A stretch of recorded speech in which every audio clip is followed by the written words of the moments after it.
personal hero. And I have the privilege of introducing him right now.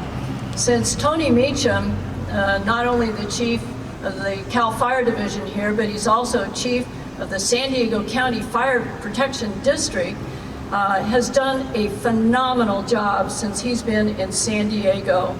He has created a plan to make us the best prepared that we have ever been under our county fire district.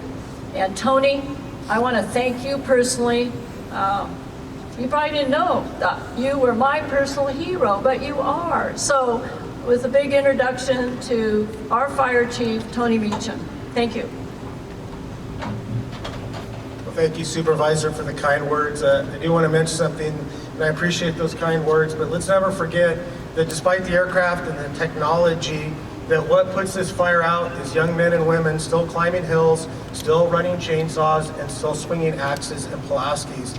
And those efforts have occurred over the last few days under some very trying conditions, and those efforts will continue despite what the weather brings tonight. I think you heard from all of the speakers that we are unified in our response. I've said it many, many times.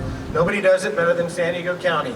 And we have a seamless operation between our federal counterparts with the United States Forest Service, CalFire, the County of San Diego, to include our incredible Sheriff's Department, Office of Emergency Services.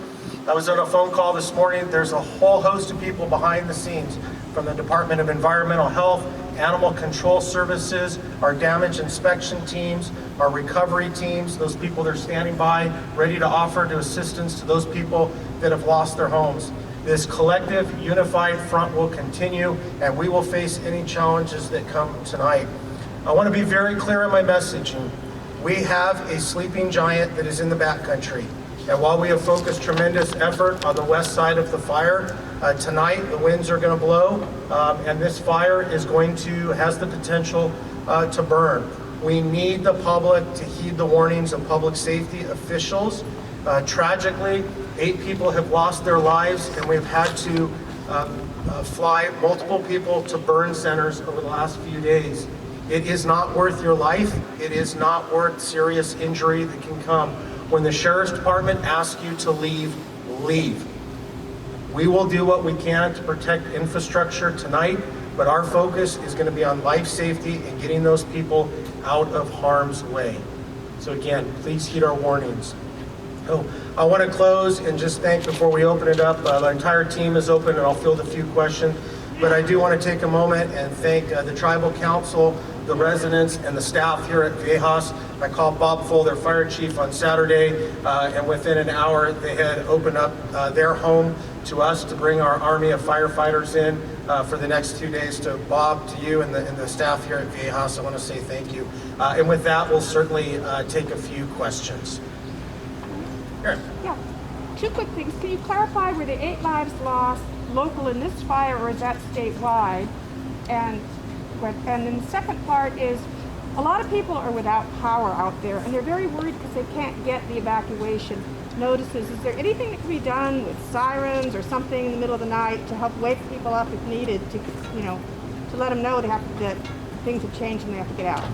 Yeah, so the first question was where the lives been lost. The 8 lives are a statewide count through this recent fire siege, which has lasted approximately the last 30 days.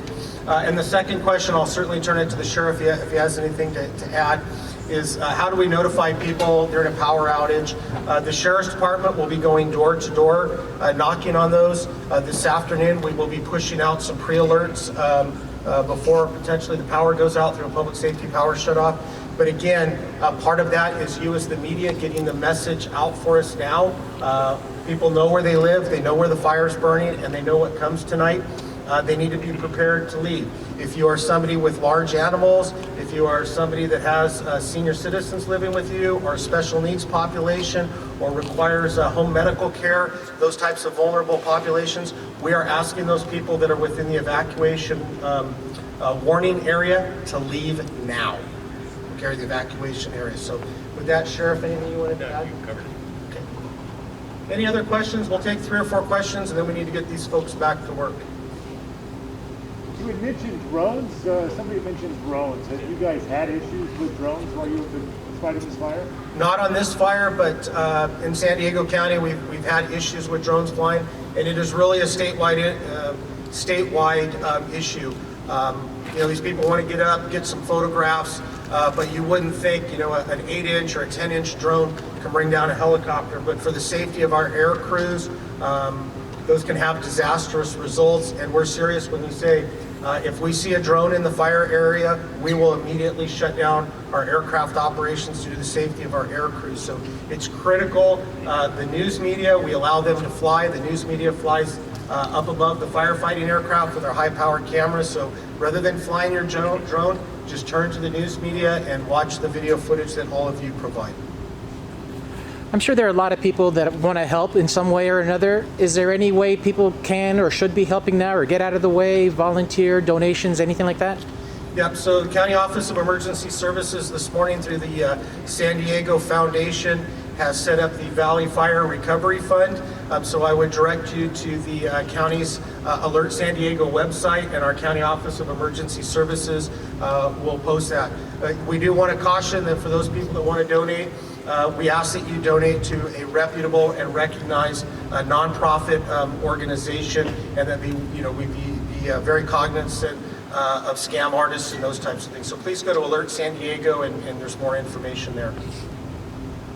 Okay, with that, we'll be available to the side, but we need to get these folks back to work, and thank you all for being here. We should